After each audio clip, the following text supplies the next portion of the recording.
네, 안녕하십니까. 오늘은 신명기 5장 15절 한 절만 보도록 하겠습니다.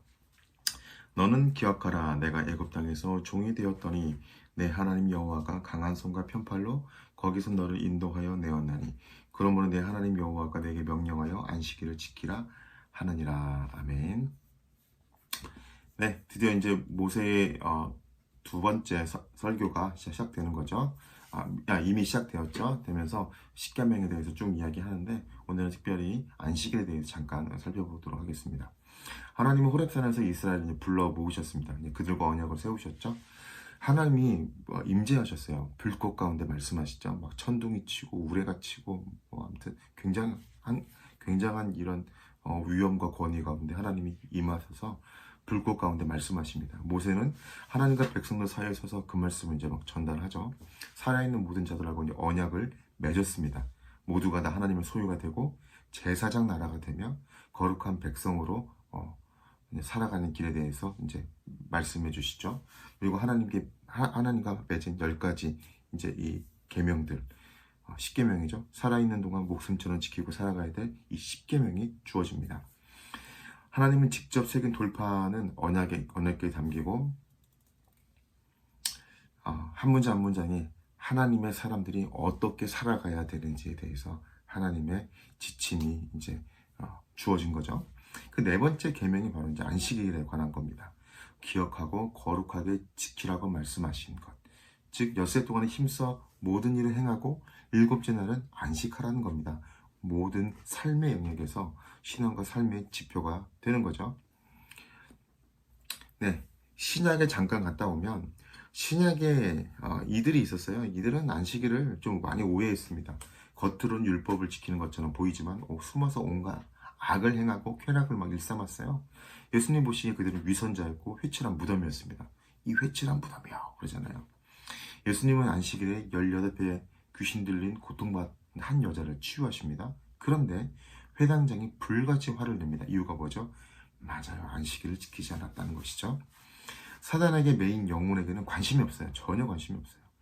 예수님이 안식일에 한쪽 손 마른 사람을 고쳤을 때에도 이들은 헤롯 땅 사람들과 함께 예수님을 죽일 방법을 의논하기 시작했습니다. 이들이 누구죠? 맞습니다. 바리새인들이었어요.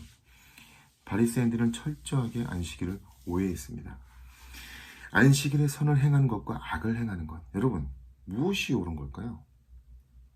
생명을 구하는 것과 죽이는 것. 무엇을 선택해야 됩니까? 당연하죠. 살리는 것을 선택해야 되죠. 안식의 초점은 무엇을 하지 말아야 하는가가 아니라 무엇을 해야 하는가예요. 기억하라는 것이죠. 하나님이 안식함으로써 하나님의 창조 사역과 구속 사역이 완성되었음을 선언하잖아요. 아무 일도 하지 말라는 게 아니라 거룩하게 지켜야 한다는 거고요. 세속적인 일을 그치고 오직 거룩한 생활에 힘쓰라는 것이죠. 특별히 신명기 5장 15절의 기록은 안식일의 의미를 더 분명하게 합니다. 첫 번째, 구원을 기억하라는 거죠. 구원의 은혜를 누리는 축복의 안식을 말합니다. 여러분, 애굽의 노예였어요. 이스라엘 백성들은 그때 당시 430년 동안 노예였고요. 대대손손 자자손손 노예인 거죠. 430년 동안.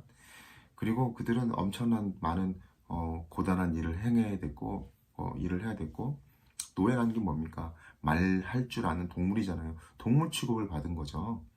그리고 그 모세가 태어날 당시 그 아이들, 남자아이들 태어나면 어땠습니까? 이들이 우리보다 강대해지면 안 되니까 다 나일강에 악어 밥으로 던져라. 그러잖아요. 이게 얼마나 비참하고 슬픕니까? 그 여러 가지 가운데 그들을 하나님께서 인도하여 내신 거잖아요. 구원하여 내신 거잖아요.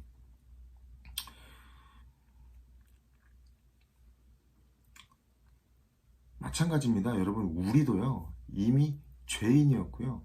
죄의 노예, 즉, 사탄의 노예였잖아요. 예수님 믿기 전에는. 그런데 우리를 하나님께서 비참한 가운데 있는 우리를, 절망 가운데 있는 우리를 지옥으로 가는 지옥의 백성, 그러니까 천국에 가지 못하는 천국 시민권이 있는 게 아니라 지옥의 시민권이 있었던 우리를 하나님이 인도하여 내서 구원하여 내신 거잖아요. 그래서 천국 백성을 만들어 주신 겁니다.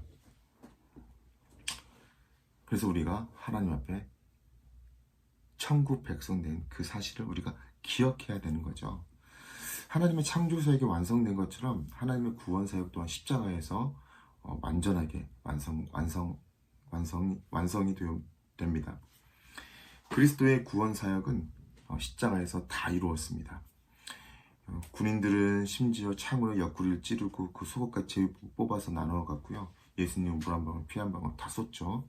숨을 거두는 순간 성소의 휘장을 위에서 아래로 찢어집니다.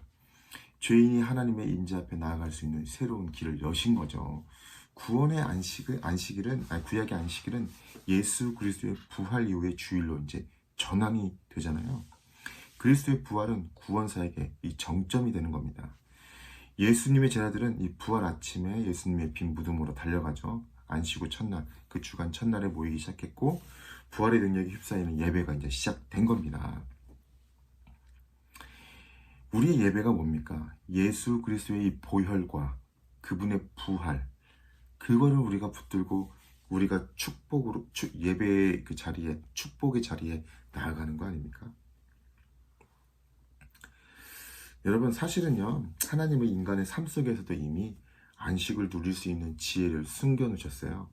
현대인의 삶 방식은 조금 하나님 원하는 방식과는 좀 먼 것 같아요. 요즘 다 피곤하대요. 저도 되게 많이 피곤하거든요. 근데 피곤한 걸 이렇게 돌아보면 잠을 많이 못 자는 것 같아요. 근데 뭐 요즘 현대인들 같은 경우는 혹 이 밤문화를 보내기 때문에 잠을 많이 못 자는 사람들도 있더라고요.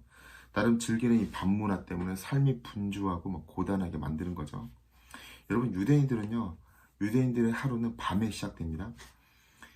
사실 우리의 밤을 바꾸지 않고는 오늘을 밀어버리고 살게 됩니다. 죄송합니다. 제 발음 좀 그렇네요. 밤에 잠을 자는 동안 새로운 근육이 만들어지고 몸의 노폐물은 배출이 되며 숙면하면 체온과 혈압은 더 낮아집니다. 심장과 혈관에 관계된 몸의 시스템이 휴식을 취하기 때문이죠. 피부세포가 재생되는 것도 밤입니다. 밤에 일찍 주무세요. 일주일 동안 최선을 다해 모든 일을 마치고 주일에 어떻게 안식을 적용하며 살 것인가 우리가 많이 고민해 봐야 됩니다. 예수 그리스도의 보혈과 이 부활, 그 사건을 우리가 붙들고 주님의 안식에 우리가 나아가는 것, 우리를 구원하셨던 그 주님께서 우리 죄 가운데 있는 우리를 구원하셨던 그 사건을 기억하는 것, 그리고 기억하며 그 안식일에 우리를 위해서 우리의 영원한 이 안식, 천국의 백성, 우리가 영원히 하나님 안에서 편하게 안식할 수 있는 길을 열으신 예수 그리스도의 은혜를 또 기억하는 것. 오늘 하루도 이 하나님께서 우리를 구원하셨던 그 사건을 기억하고 우리를 위해 이 땅에 오셔서 십자가에 피 한 방울 물 한 방울 다 쏟으신 예수 그리스도를 기억하고 또 오늘 하루도 우리가 하나님 안에서 구별된 삶을 살면서 하나님 안에 시끄럽고 힘들고 어렵고 이런 상황이지만 더 안식할 수 있는 우리가 되길 바랍니다. 계속 올라가는 물가, 러시아, 우크라이나 전쟁 이런 상황들, 계속 확진자는 코로나 확진자가 더 많아지고 이런 것들, 이런 것들 가운데에서도 하나님 우리를 지켜주시고 하나님 안에 안식할 수 있도록 인도해 주세요. 하나님이 과거에 주셨던 우리를 구원하셨던 그 은혜를 기억하며 또 오늘 하루도 하나님 안에서 주일뿐만이 아니라 오늘 하루도 하나님 안에서 구별된 삶을 살아가며 안식할 수 있게 해주세요. 그리고 주일에는 우리 모두가 한꺼번에 다 하나님 전에 회집하여서 함께 모여서 참된 이 안식을 누리며 하나님 앞에 우리가 영광의 찬송을 하고 구원하신 주님께 영광을 돌리는 그런 주일을 또 맞이할 수 있게 도와주세요 라고 고백하며 오늘 하루도 하나님 안에 힘차게 살아가는 여러분 되기를 바랍니다. 저 개인적인 적용은요, 사실 하나님 안에 참된 안식을 많이 못 누린 것 같습니다.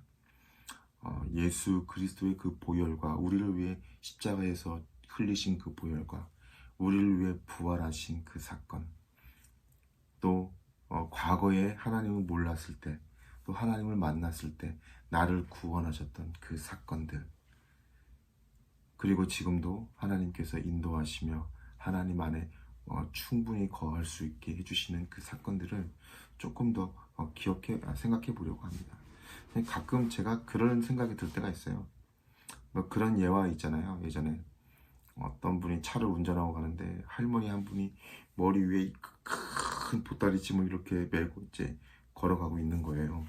그래서 너무 안 돼 보여서 할머니 목적지가 어디예요? 제가 태워드릴게요. 그러니까 할머니가 아이고 고마워요. 할머니 고마워요. 기사 양반 할머니 고마워요.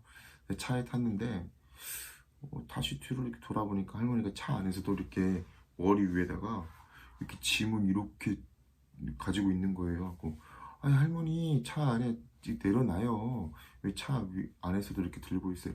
아이고 미안해서 그러지 미안해서 그러지 미안해서 그러지. 여러분 우리도 그런 거 아닐까요? 저는 그런 걸 많이 느껴요.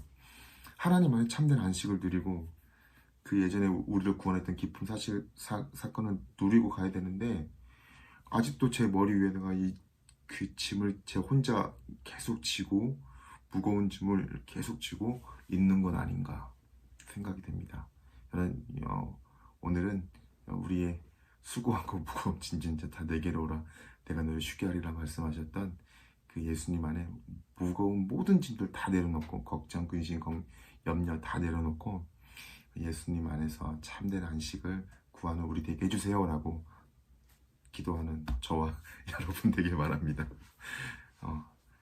하나님이 살아계시고 하나님 앞에 기도하면서 오늘 하루도 승리하는 여러분 되길 바랍니다. 기도하겠습니다. 하나님 감사합니다. 주님의 은혜 가운데